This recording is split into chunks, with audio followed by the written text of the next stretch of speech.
आप सामने देख सकते हैं हाथ में ये बैनर लिए हुए। इनका कहना है कि ये बेटी जो इनकी बेटी है लक्ष्मी है और 7 मार्च 2023 से लापता है और अभी तक इसका कुछ नहीं पता चला। हालांकि इन्होंने यहाँ पर घोषणा भी की कि जो इसकी सूचना देगा उसे 1 लाख रुपए का इनाम दिया जाएगा। तो इनके पिता से ही इस बात को जानते हैं कि आखिर क्या है ये पूरा मामला, क्या है मुद्दा। सर नमस्कार, बहुत स्वागत है। क्या पूरा मामला है, क्या कहना चाह रहे हैं आप? नमस्कार जी, आप सभी दर्शकों से मेरा नमस्कार। ये मेरी बेटी है, इसका नाम है लक्ष्मी, उम्र 13 साल जी। आप कहाँ रहते हैं? गोहाना के पास में गांव है भंडेरी जी। और बेटी तो जी किसी एक बाप की नहीं होती, समाज की होती है। ये आपकी भी बेटी है जी। हाँ जी, ये बेटी जो है होली के दिन से 7 मार्च से लापता है, मिल नहीं रही है। इसके साथ में क्या हादसा हुआ है क्या नहीं है वो कुदरत जानता है या इसकी आत्मा जानती है। हमारा तो यही है कि इस बेटी का किडनैप हो चुका है जी, या किसी ने गलत नीयत से इसको उठाया है। आपको किसी पे शक है? सर जिस पे शक था पुलिस को नाम लिए, पुलिस को बताया भी, पुलिस ने उसके नाम साइड में लिखे हुए हैं कागज़ के ऊपर। वो कहे कि हम अपने तरीके से इनसे पूछेंगे। अब पुलिस जो क्या कर रही है क्या नहीं उसका तो वही जानते हैं। लेकिन इसकी FIR दर्ज है? सर 2 महीने हो गए। 7 तारीख को इसकी उन्होंने लिखी अपने तरीके से जो लिखना था।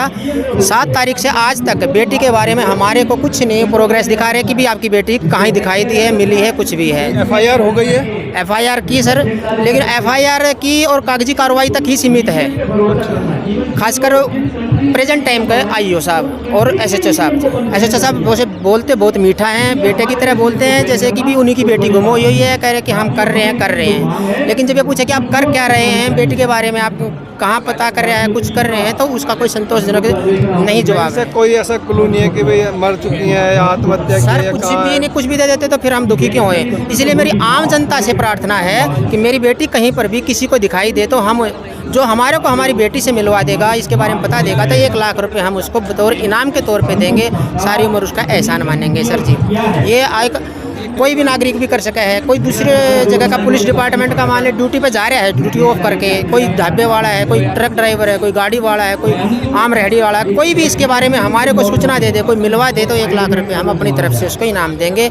और जो अगर वर्दी वाला ड्यूटी क्या एक्स्ट्रा ड्यूटी है सर, उसकी समझिए कि अपने घर जा रहा है तो उसकी ड्यूटी उस टाइम पे नहीं है, लेकिन उससे मेरी मदद मिल जाए। एक रेहड़ी वाला है वो अपने काम पे लगा है, उससे मदद मिल जाए, किसी दूसरे से मिल जाए। जैसे आपका चैनल है, कोई कहते कि मैंने इस चैनल पे देखा था जिससे मुझे पता चला भाई तेरी लड़की तो यहाँ है, चाहे वो कहीं पर भी है। आज तक कुछ भी मतलब जिससे मेरी बेटी मिल जाए उसको हम 50,000 रुपये एक्स्ट्रा देंगे।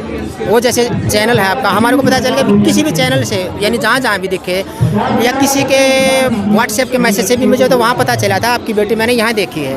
और दूसरा मेरी उससे भी विनती है, अगर किसी ने बुरी नीयत से, जैसे आजकल सुनते हैं कि भी बच्चियाँ बहुत गुम हो रही हैं, अकेली आपकी नहीं हो रही है। हमारे थाने वाले साहब बोल देते हैं कि अकेली तुम्हारी नहीं हो रही, बहुत जगह कहते हैं ना आम ये तो कहते हैं ना एक चल रहा है सिस्टम, कोई गैंग है, गिरोह है, जो भी कुछ है। उससे भी मेरी प्रार्थना है उस गिरोह से, गैंग से, कि ये बेटी बहुत दुखी है, इसके ऊपर थोड़ा रहम करें। 3 महीने की इस बच्चे की माँ का दूध छूट गया था। दादा दादी ने इसको पाला है। 7 साल की उम्र होते होते दादाजी जो जिसको बाप की तरह मानती थी वो भगवान को प्यारे हो गई।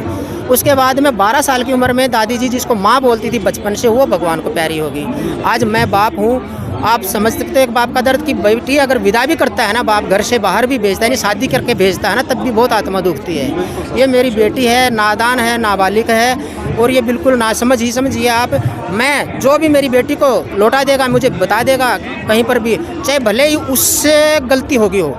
सपोज करो कोई कहते हैं ना भैंस चुरा रहे हैं, कुछ भी है, कहीं टक्कर की मान लेगा, वो भी अगर मुझे जाएगा, मैं किसी के ऊपर किसी भी तरह का कोई ब्लेम नहीं करूँगा। ये मैं आवाज़ से भी, चेहरे से भी आपके सामने कह रहा हूँ। मैं उसका फिर भी एहसान मानूंगा, यानी उसका अगर वो दुख दर्द समझ के भी रहम बरत दे, कोई उस मेरी बेटी को मेरे से मिलवा दे, तो मैं उसका एहसानमंद रहूँगा। किसी के ऊपर किसी तरह का कोई केस नहीं, कोई मुकदमा नहीं, कुछ नहीं। पुलिस से हमने हेल्प ली ढूंढने के लिए कि भी हमारे को हमारी बेटी से मिलवा दे।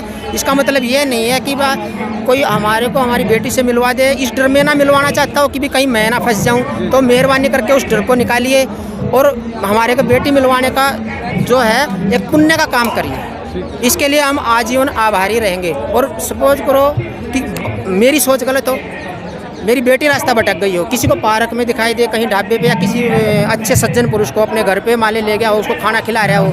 देखो जो इतने दिन तक खाना खिलाएगा, 2 महीने हो गए, वो बुरी नीयत नहीं हो सकती उसकी, उसको हम गलत नहीं कह सकते। जो मेरी बेटी को मेरे से मिलाएगा वो इंसान कभी गलत नहीं हो सकता, क्योंकि मारने वाला कभी हॉस्पिटल नहीं लेके जाता। ये एक फिल्म के अंदर भी दिखाया गया था। तो उस दौरान क्या है कि हम उसका सारी ज़िंदगी एहसान ही मानेंगे। किसी भी तरह की किसी पे भी उंगली नहीं उठाई जाएगी, ना किसी को कुछ कहा जाएगा, ना किसी से कुछ सुना जाएगा। इसलिए रिक्वेस्ट है, ये मेरी बेटी का जो है चेहरा उस टाइम पे इसको मिलवाने की हमारी मदद कीजिए,